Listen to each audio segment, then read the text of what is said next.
Associate director మీరు dialogue చెప్తారంటే చెప్తానండి అన్న. రేపు ఆఫ్టర్నూన్ 1:00కి రామారెడ్డి గారి స్టూడియోకి రండి, వచ్చిన క్యారెక్టర్ ఉంది చేదురు గారు అన్నాడు. సరే అని చెప్పి ఇక నైట్ నిద్రపోవాలి, ఫస్ట్ ఫిల్మ్ కదా. సరే అని బయలుదేరి నడుచుకుంటూ అప్ ఎక్కి ఆ స్టూడియో పైకి వెళ్తే 12:30 1 గంట అయింది. ఎవరు రాలేదు. అది యాక్చువల్గా అది వేరే చోట షిఫ్ట్ అవుతుంది. ఇంకేదో చెప్పారు లేదు అవుద్దో లేదో అని మనకు కాన్ఫిడెన్స్, కొంచెం నెగిటివ్ థింకింగ్ కూడా ఉంటుంది కదా. సరే వెళ్ళిన తర్వాత వాళ్ళ ప్రొడక్షన్ వ్యాన్ కనపడ్డారు, తీసుకొచ్చారు. సరే అసోసియేట్ డైరెక్టర్ నాకు ఎవరైతే క్యారెక్టర్ చెప్పారో వచ్చారా మీరంటే వచ్చామండి. ప్రొడక్షన్ దగ్గరికి వెళ్ళి భోజనం పెట్టి, ఇతను ఆర్టిస్ట్ ఇప్పుడు వ్యాషన్ చేస్తాడు, ఇది భోజనం పెట్టండి అని చెప్పి భోజనం చేసి అసలు మేకప్ వేసేసి ఏవిఎస్ గారి తనికెళ్ళ భరణి గారి కాంబినేషన్ ఓకే లైఫ్లో వైఫ్ అని నరేష్ గారు హీరో. పోలీస్ స్టేషన్ సెట్లో ఒక మన ఇంట్లో దొంగతనం చేసి నా ఏవిఎస్ గారు సామాన్లు ఎత్తుకుని వస్తే ఆయన పోలీస్ స్టేషన్కి కేసు పెట్టాలని సరదా ఉంటుంది.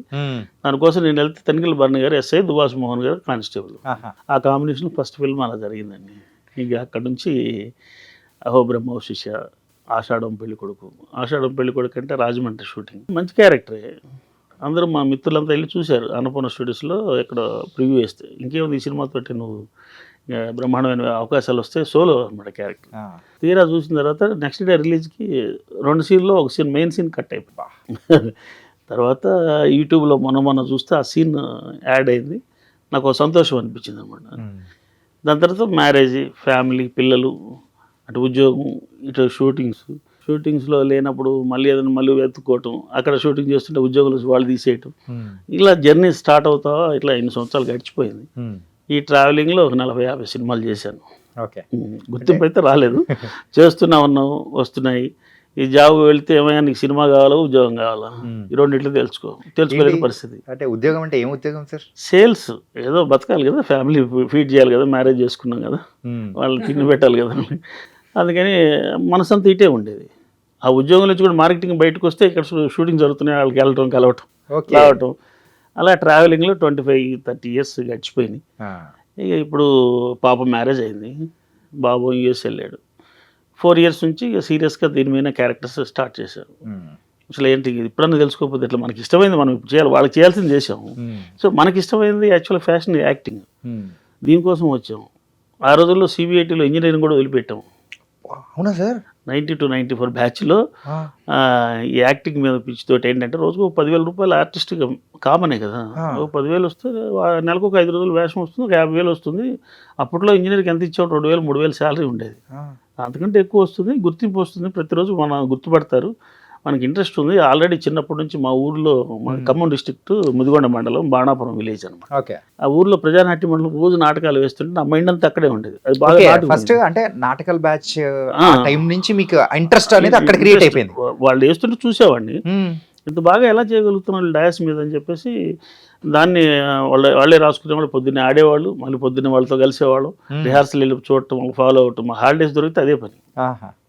సో అట్లా మా ఊర్లో కొంతమందికి ఆ పిచ్చి ఇంట్రెస్ట్ అనేది మొదలైంది, దాంట్లో నేను ఒకడిని.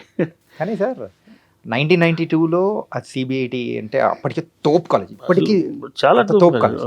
అలాంటి కాలేజ్లో మీరు సీట్ వదిలిపెట్టేసుకొని ఇలా అంటే ఈ రంగం వైపు అడుగులు వేసారు అంటే ఆ టైంలో మీ తల్లిదండ్రులు ఏమన్నారు సార్? అన్నారు, ఆ తల్లిదండ్రులు ఇప్పటికీ పడుతూనే ఉన్నాం.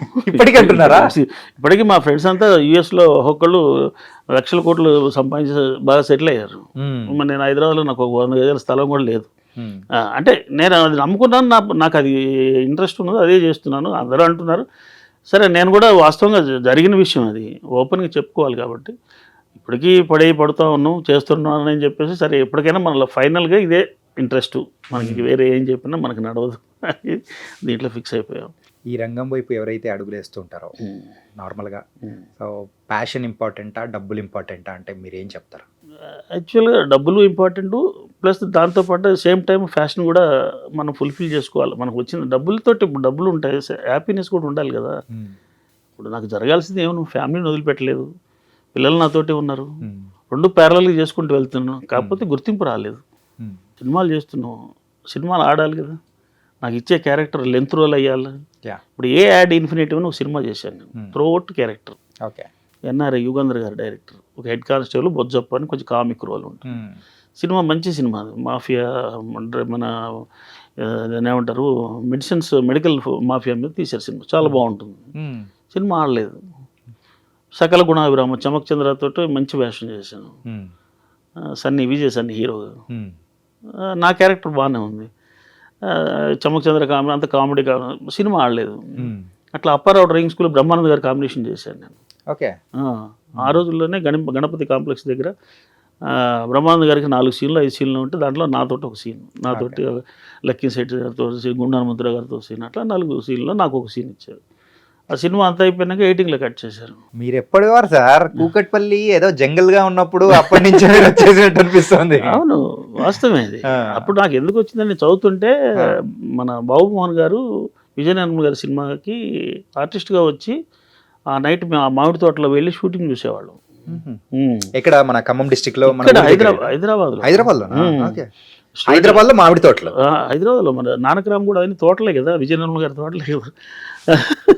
ఇప్పుడు వాళ్ళకి ఏం తెలుసు అక్కడైతే పెద్ద పెద్ద బిల్డింగ్ లో మాత్రమే తెలుసు. అవును, ఇప్పుడు మేమున్న సిబిఐటి గండిపేట వెళ్తుంటే కాలేజీ అది వాతావరణం అంటే అది మనకి ఇంట్రెస్ట్ ఉంది. నాటకాల నుంచి వచ్చాం, తర్వాత టీవీ సీరియల్స్ చేసాం, దూరదర్శన్ ఉండేది సీరియల్స్, దూరదర్శన్ చేసాం. దాని తర్వాత శాటిలైట్ ఛానల్స్ జెమినీ ఇవన్నీ వచ్చాయి, వాటిలో చేస్తునేవాళ్ళం. తర్వాత ఇప్పుడు వెబ్ సిరీస్ వచ్చాయి.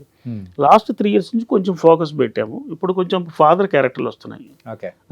ఇప్పుడు మేము ఫేమస్లో హీరో ఫాదర్, ఇంటింటి రామాయణంలో ఊరి పెద్దని, తర్వాత సకల గుణాభిరామంలో ఒక చెఫ్ క్యారెక్టర్, అన్ని మంచి శకునాలు.